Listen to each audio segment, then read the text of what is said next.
Bonjour à tous, un exercice ici sur le calcul de limite de fonction. On doit calculer la limite lorsque x tend vers moins l'infini de la fonction exponentielle 2x moins 1 sur pi multiplié par exponentielle 3x moins pi. Et ensuite on fera la limite lorsque x tend vers plus l'infini de exponentielle de racine de 8 ln x plus 3 divisé par 2 ln x plus 7. Alors on va commencer par la première limite. Ici, on est en moins l'infini. X tend vers moins l'infini. Si x tend vers moins l'infini, il est évident que 2x, 2 fois moins l'infini, ça tend aussi vers moins l'infini. Et 3x, c'est la même chose. 3 fois moins l'infini, ça tend vers moins l'infini.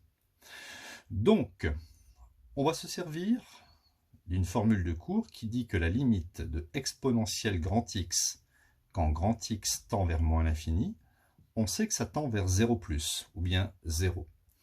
Exponentielle de moins 150 tend vers 0. Donc, on peut aussi retenir dans sa tête que exponentielle de moins l'infini, cela va donner 0. Ici, on va avoir, donc on pourra écrire limite de exponentielle de 2x lorsque x tend vers moins l'infini, ça va tendre vers 0. Exponentielle de moins l'infini, ça fait 0 plus ou 0. De même, limite exponentielle 3x lorsque x tend vers moins l'infini, tend vers 0. Donc ce terme-là tend vers 0 ou 0 plus. Bon, ici 0 plus, c'est pas très important. On peut mettre 0. Et donc par produit, la limite de cette fonction, il va rester moins 1 sur pi multiplié par moins pi. Moins par moins, ça fait plus. Il reste pi sur pi est égal à 1. Conclusion, limite, si on appelle cette fonction f de x, limite de f de x au voisinage de moins l'infini, quand x tend vers moins l'infini, ça fait 1. Eh bien, quand la limite de la fonction fait 1, on peut aussi dire que la droite y égale 1 est asymptote horizontale à la courbe représentative de la fonction en moins l'infini.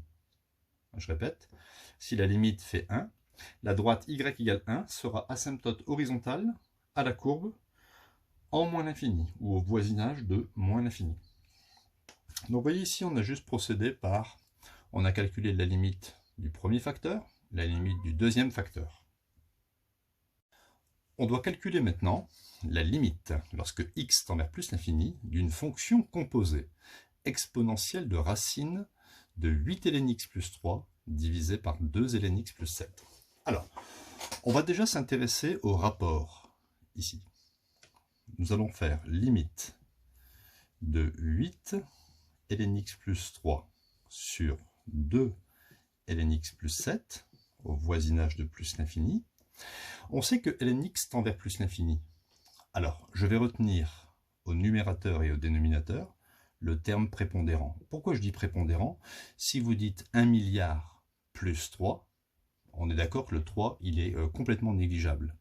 En plus l'infini.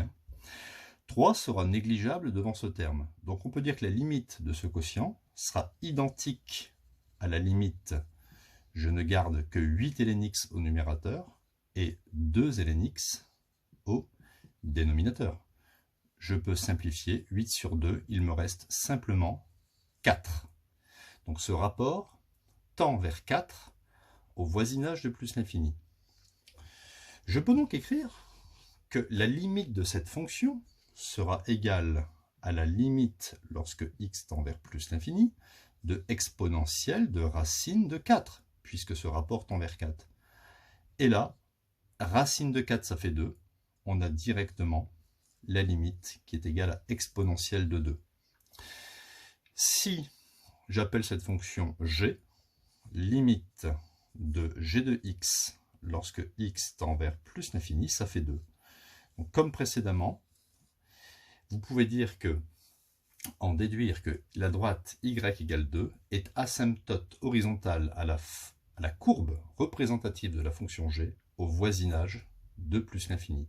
La fonction g va se rapprocher de la droite horizontale y égale 2. Donc voilà, cette séquence vidéo est finie. Donc à bientôt pour d'autres vidéos.